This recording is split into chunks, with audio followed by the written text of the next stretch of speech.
Seth MacFarlane, comedy mastermind. If you don't know who I am, just pretend I'm Donny Osmond. The guy behind Family Guy. That we know. Artist. I did a two-dimensional drawing of Ted. Voiceover artist. I don't really care. I enjoy them both. Writer, director, and now movie star. That went south so fast! His journey from small-town boy to Hollywood powerhouse. He is kind of breaking the mold. He's a comedic genius. There's something inside you that keeps saying, no, go further, try something different. It's a constant crippling feeling of inadequacy. Tonight. Is that what it is? That might be what it is, yeah. CNN Spotlight, Seth MacFarlane. What's with this fair? Every year, people die. Really? Everybody hold still. People die at the fair. People die at the fair. The scene, Arizona, 1882. The American West is a terrible place in time. Everything out here that's not you wants to kill you. Angry drunk people, hungry animals, outlaws. Oh, the doctor. I couldn't save her. She had a splinter, Doc. A Million Ways to Die in the West, the new film from Family Guy creator Seth MacFarlane. That went south so fast! He's a master of outrageous comedy, from animation Oh, jeez. Well, one of us is gonna have to change. to live action plus computer animation. To his latest, live action minus animation. The story of the guy behind A Million Ways to Die in the West begins back east. In small-town New England, quiet Kent, Connecticut. He's the eldest of two kids. Who's this guy? That is Jonathan Winters. No, this is me as a child. What was I, like less than a year old? What do you have on? It looks like overalls, but it looks like I've pulled the straps down to be sexy. It's I don't know. adorable. Yeah. The hair's still the same, though. You It's still exactly have your the flip up. Like a lot of tots, baby Seth loves cartoons. I would watch Woody Woodpecker and Fred Flintstone. Unlike a lot of tots, baby Seth can draw them. It's yeah, the Flintstones. These are from when I was 2. For some reason, Fred is waving the American flag. I'm blown away by these, but Barney is spelled wrong. Come It on. is, yeah, I know. Listen, I'm embarrassed. If this isn't the ultimate sign that you were born to do this, I don't know what is. From the very beginning, I had a desire to copy other people's work.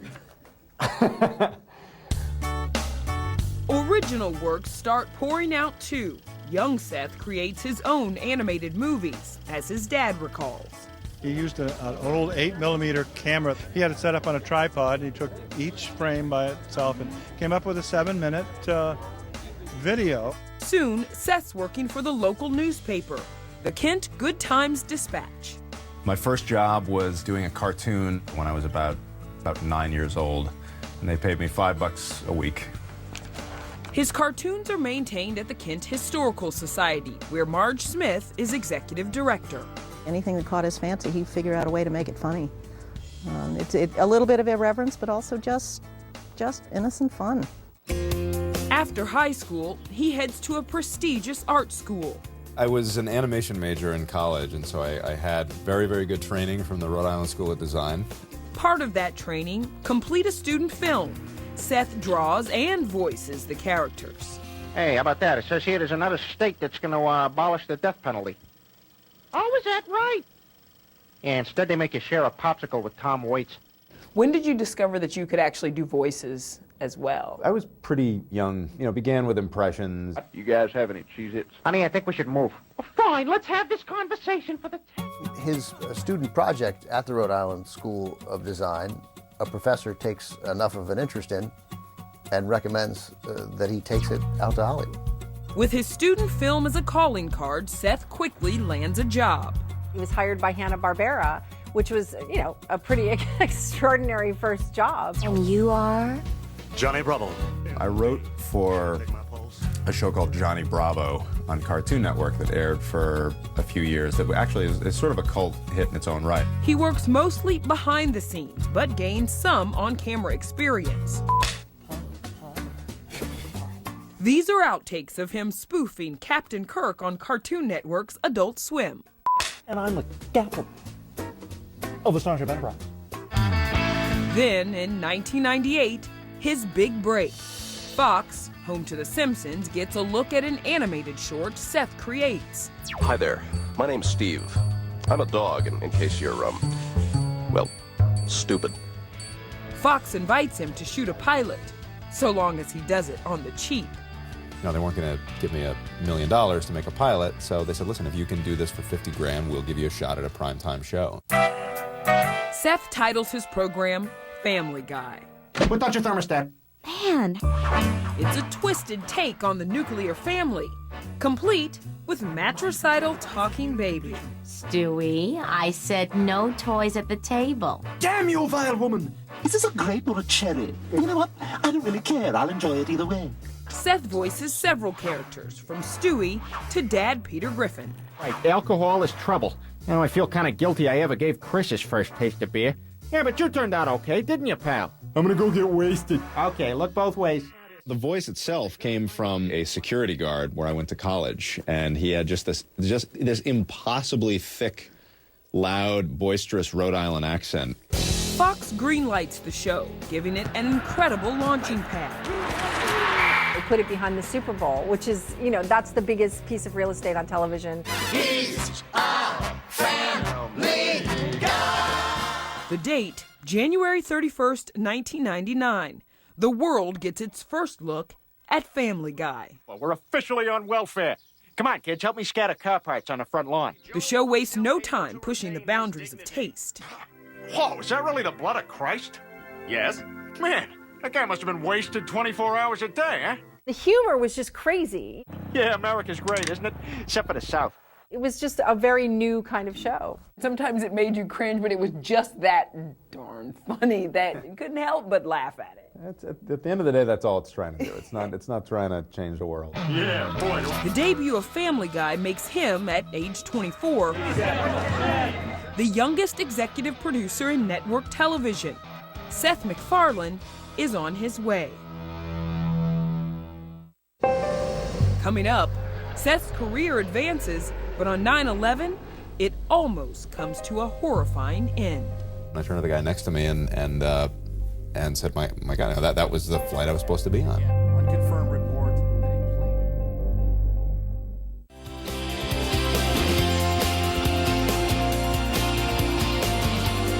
And you're not exactly Mr. Cold Turkey either. Remember that time you tried to give up candy? I'll ask you one more time. Are you sure you didn't eat anything in my factory? No. While Family Guy is moving from time slot to time slot, its creator gets an invitation to speak at his alma mater in Rhode Island. The timing will have profound implications for Seth. The date? September 10th, 2001. The next morning, September 11th, he heads to Boston's Logan Airport to fly back to LA. I got to the counter and they said, yeah, I'm booked on flight 11. And the one behind the counter said, I'm sorry, you're too late. They just closed the gate. And I said, all right, well, I'll take the 11 o'clock. Went into the lounge, fell asleep, woke up about 45 minutes later to a commotion, and the first plane had hit. Unconfirmed report that a plane has crashed into one of the towers there. Sat there and watched the second plane hit. Another passenger plane hitting the World Trade Center. And I turned to the guy next to me and said, my God, that was the flight I was supposed to be on. The close call does not prompt Seth, an avowed atheist, to re-examine his worldview. I'm not a fatalist. I was not shaken to the core. He keeps his focus on Family Guy, but there, trouble's brewing. Whoops. Ratings keep sliding as the show is bounced around the schedule by Fox executives. They did not know their audience. They didn't know what they had. When the network announces its 2002 lineup, the word is out. We've been canceled. Oh no, Peter, how could they do that? Fox tosses the show onto the ash heap of syndication. They basically gave it to Cartoon Network in exchange for promotional plugs for the DVD. That could be all she wrote for Family Guy and Seth MacFarlane. But then, something remarkable happens. It starts airing on Cartoon Network in reruns, and it's doing really well. Is there no hope? And then the DVDs go on sale and everybody wants it. And everybody who's a fan of the show wants it. Stupid remote's not doing anything. Fox execs begin to think, Oh, boy. maybe we made a mistake. Then to Fox's credit, they did something that never happens in television, which is bring a show back from the dead. Backed by popular demand, Fox proudly announces the return of Family Guy with all new episodes. Those all-new episodes begin airing in the spring of 2005. Hey, Stewie, 3 o'clock, time for The View. No, not again! And Seth becomes an ever more powerful producer. Good morning, USA! Eventually creates a couple more shows, first American Dad, then The Cleveland Show. This is the Cleveland Show. American Dad, wildly successful. In 2008, Fox rewards him with a $100 million contract. Wow, you're in a good mood today. You bet I am. Reportedly making him TV's highest paid writer-producer. That's what my lawyers tell me. In his spare time, he records an album of big band music. Music is better than words.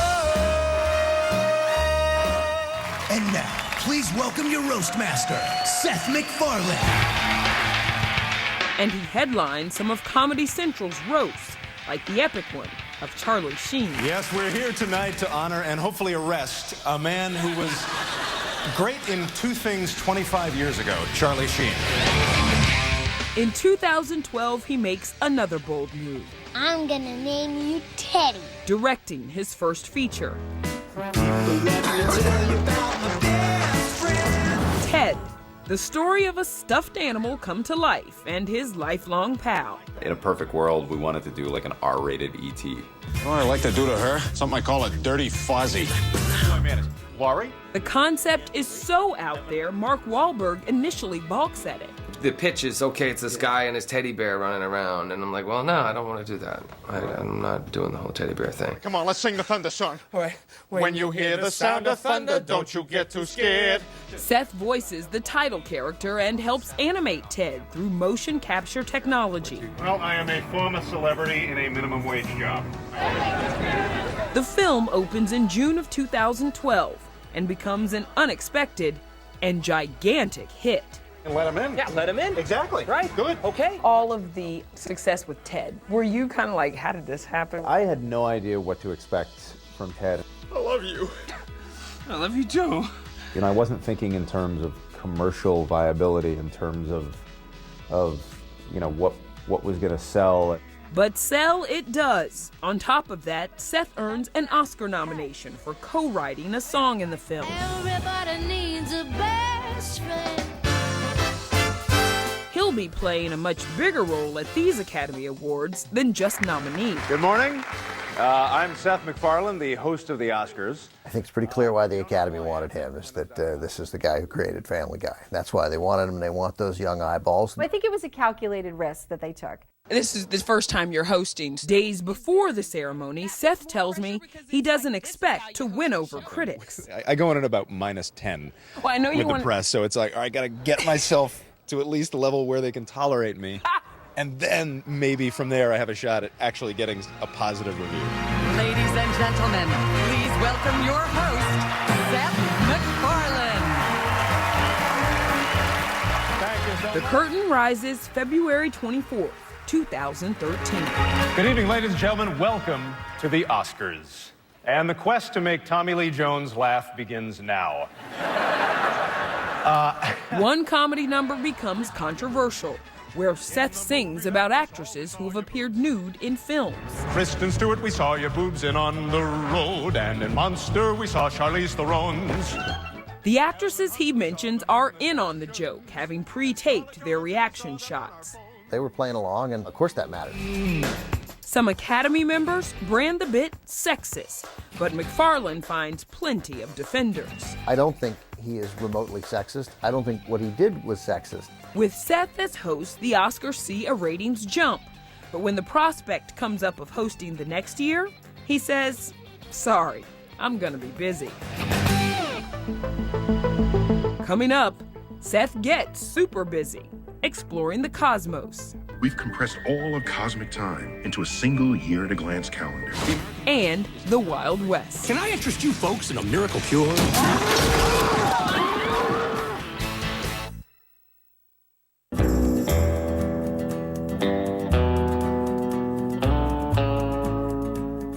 Okay, all right, get ready. I'm about to shoot a full load at your cans.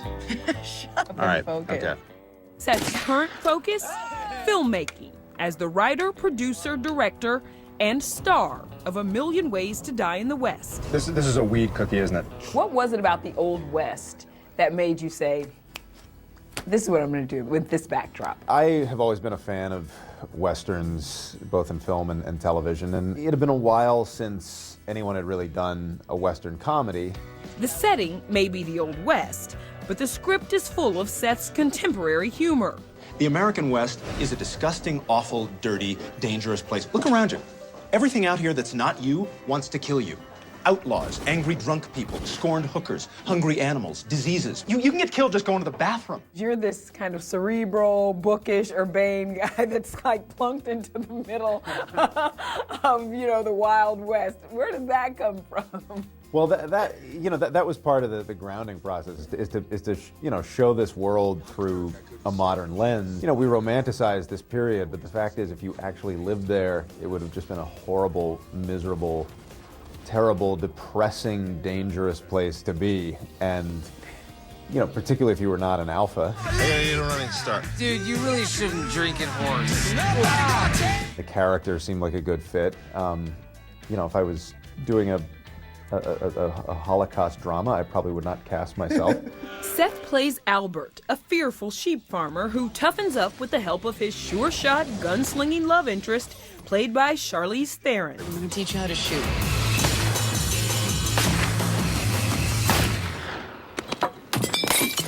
On set with Seth MacFarlane, what's that like? It's like Christmas coming a month early and then continuing for 10 years. That's really how special it is. Giovanni Ribisi joins the celebration as Seth's sidekick in the film. Oh, hey, look, it's the ice. That went south so fast! He knows exactly what works and what doesn't. It is like working with a genius in that regard. By the same token, you're invited to just bring everything you have and contribute as much as you can. Some sheep butter.